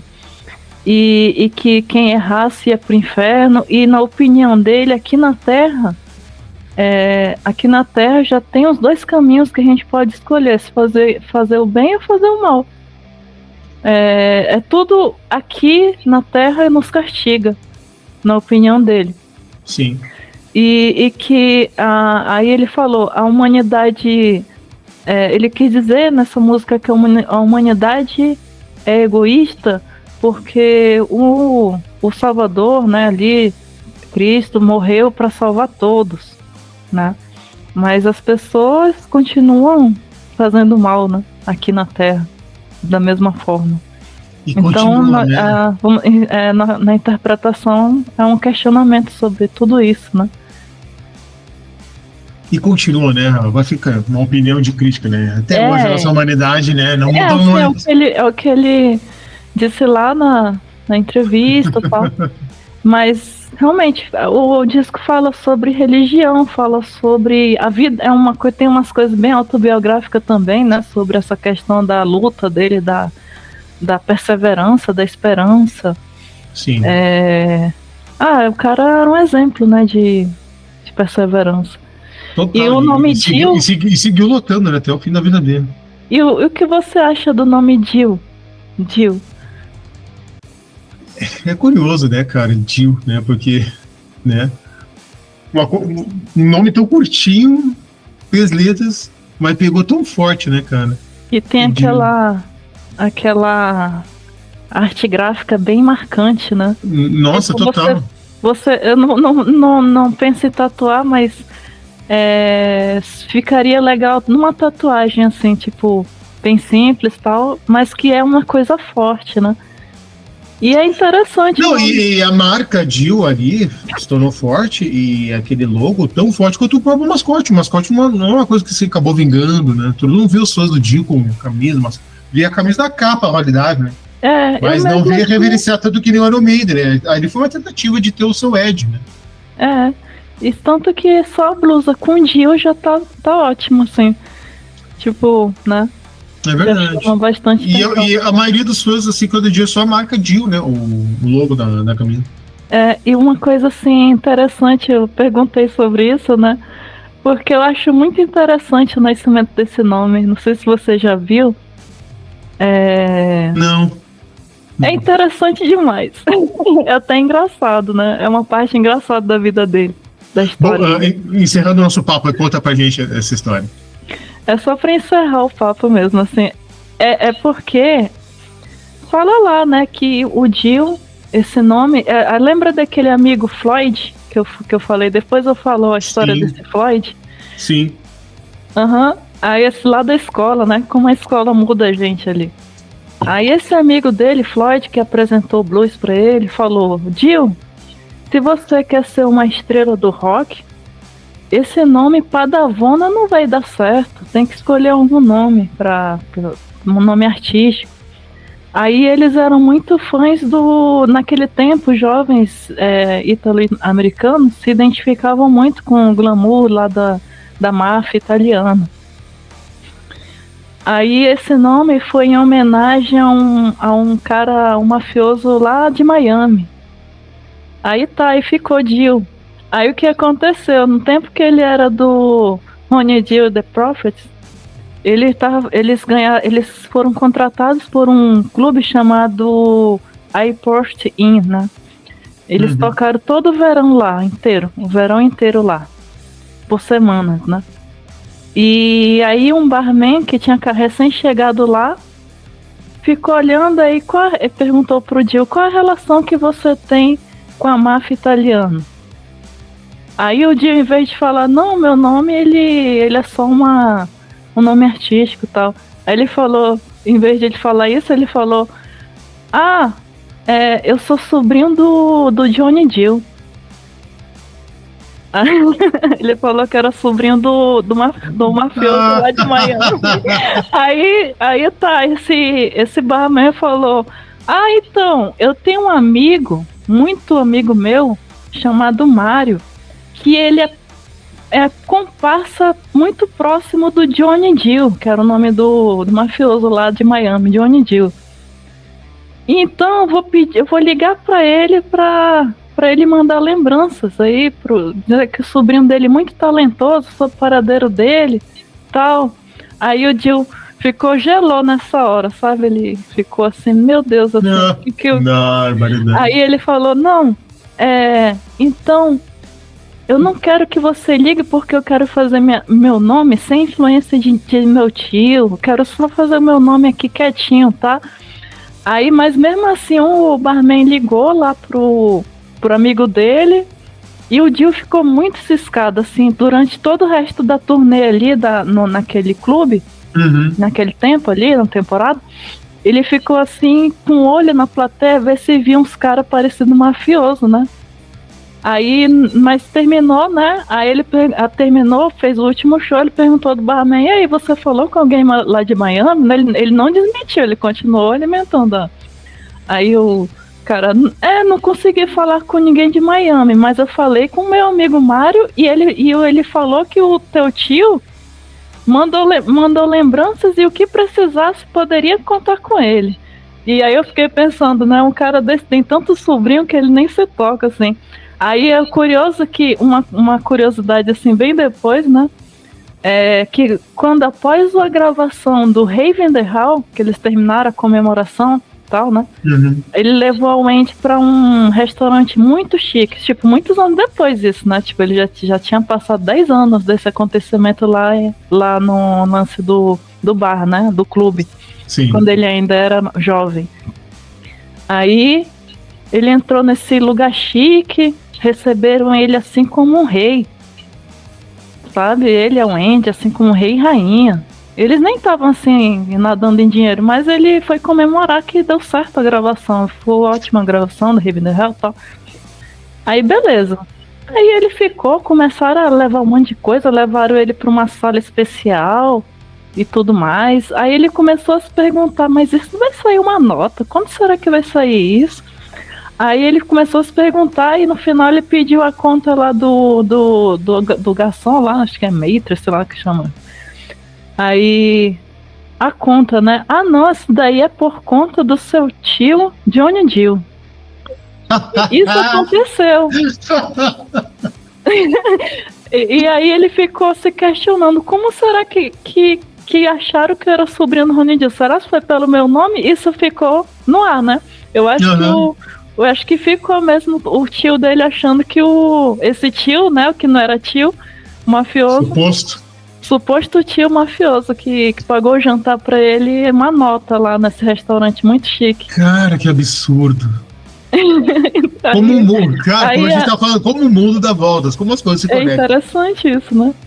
E aí ele contou, daí a Wendy ficou, e que história é essa? Ele contou essa história que eu contei lá do clube. Ela morreu de rir. E é isso, esse era o Jill, né? Cara, ele sabia fazer a gente rir, né? Também. Um bom humor inglês, que não é tão inglês, né? Mas, cara, o pessoal tem de casa, né, cara, como as coisas puxam uma da outra e como ele ia imaginar, anos depois estaria ali. Cara, é sensacional. Gente, meus amigos e minhas amigas, Holiday vai 40 anos, eu e a Líbia, a gente recomenda vocês fortemente, depois desse papo incrível, esse papo de bar aqui, gravando numa sexta-feira, escutem, apreciem, escutem de novo, porque certamente o que te impactou quando você ouviu vai te impactar ainda mais, porque como esse disco venceu o tempo muito bem, assim, ó, ele soa fresco, né? Ele soa atual. E ainda mais a Holiday, especialmente esse DVD a gente conversou e detalhou aqui todas essas questões atuais aí, dos preconceitos, enfim, as questões religiosas aí, que há tantos debates e gerando guerras, aquela coisa toda. É uma canção que tem muito a ver com toda essa situação atual que a gente vive aí. Então é um clássico inestimável e vai passar mais 40 anos e vai envelhecer tão bem quanto envelheceu neste ano de 2023 e vai soar ainda melhor. Isso aí, minha amiga. Vou fazer uma brincadeira contigo aqui, rapidamente. Me diz um disco, um disco que você adora e um disco inusitado que as pessoas não imaginam que você adora. Bom, não vale dizer o Dio, né? O Dio eu sei que tu adora. O outro disco que você adora. Eu vou indicar uma banda que eu conheci muito recentemente. Coincidentemente, antes da nossa conversa sobre fazer essa live, eu conheci uma banda chamada Whole Cut. Era uma banda americana e eles têm um cover da Janis Joplin. Olha, eu não vou lembrar, mas é muito bom, é um hard rock assim, gostoso de ouvir. E a capa é um coração com uma faca enfiada, algo assim. Recomendo fortemente esse álbum, Whole Cut. Acho que ele só tem esse nome mesmo, não tem faixa, título de nada. Whole Cut. Whole Cut. Deixa eu ver a capa aqui se eu encontro. É que eu não tenho ele, mas é porque ele é que eu conheci muito recente. Ó. Deixa eu ver. Peraí.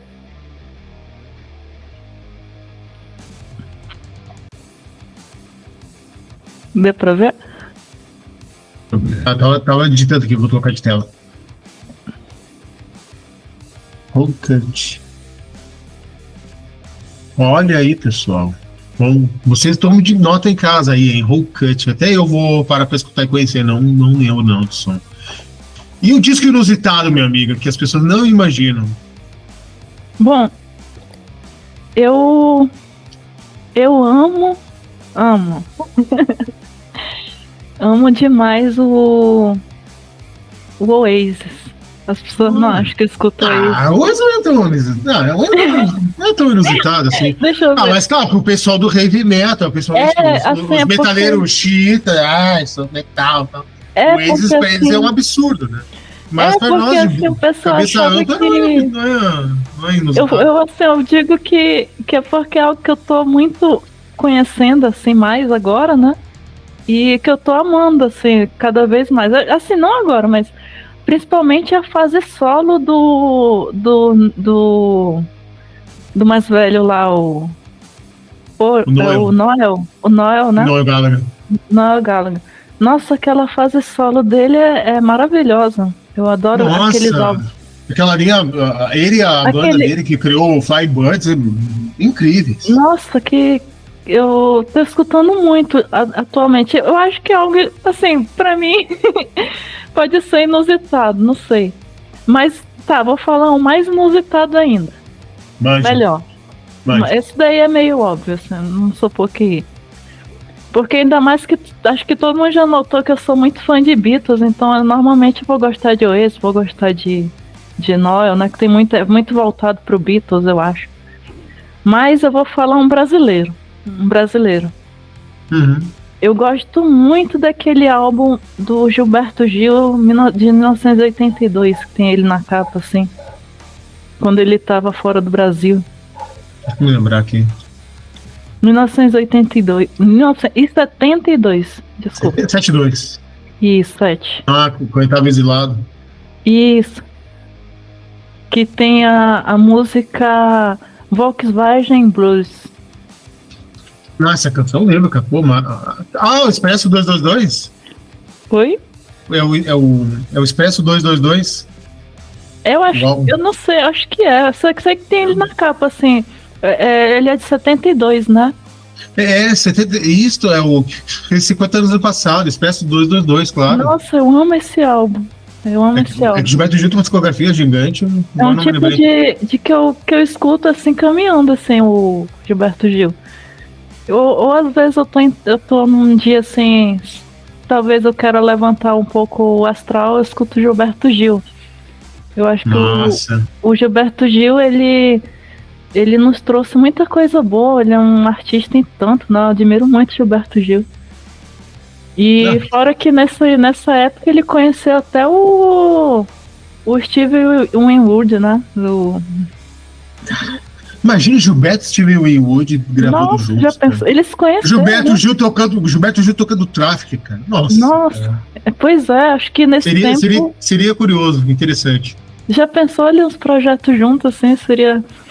Incrível. Então, aí eu passei a admirar muito o Gilberto Gil, assim, conhecendo mais a história. E tem até um documentário na Netflix, não sei se tem ainda, que tem um festival com vários artistas brasileiros. Ele é um dos caras lá principais, né?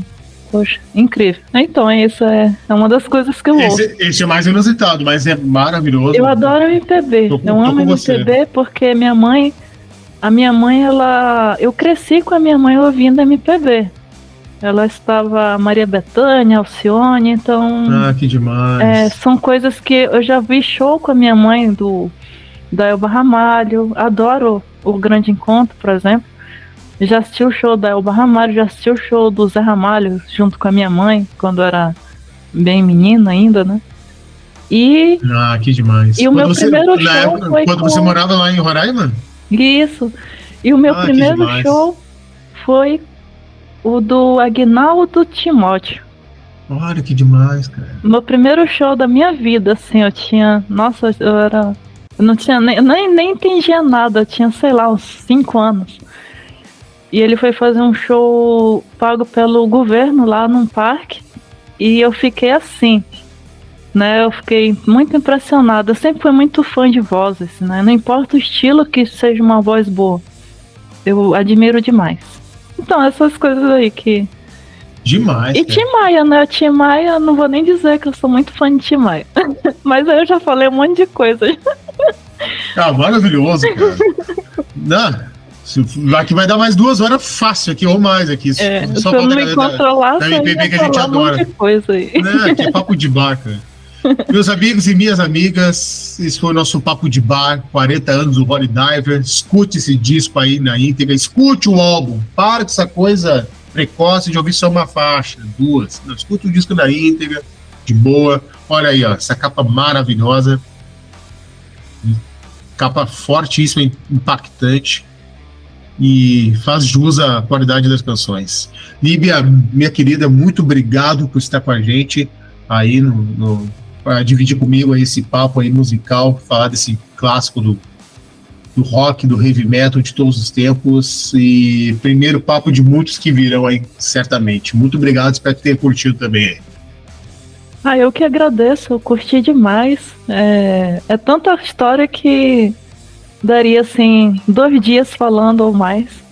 Nossa, quase um corujão aqui. Mas a gente falou o que era necessário para conhecer por que o Holy Diver se tornou esse grande álbum, que se igualou ao Heaven the Hell e o Reason. Sempre. Ficou no mesmo patamar. Era o objetivo deles e conseguiram.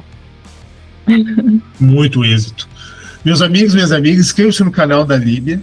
Perfeito? Líbia Rave. Vou deixar aqui embaixo na descrição o link do canal dela, o perfil do Instagram. Siga o canal aqui na ponta da agulha para não perder nenhuma novidade e os próximos papos de bar e outras coisas legais que estão vindo por aí, beleza? Um abraço para vocês aí de casa e até mais.